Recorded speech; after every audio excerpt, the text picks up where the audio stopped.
Hi everyone! Thank you for watching this video. This is Sheva from Berry Mix Bujo over at Instagram. For today, I have a flip through of the Eclectic floral journal that I recently finished.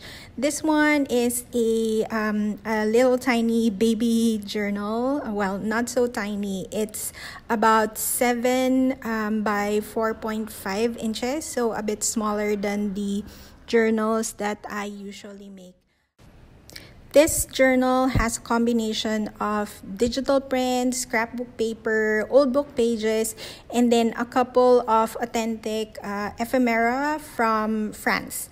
I won't be talking too much in this video as usual. I'll just put on some music and let you enjoy the pages.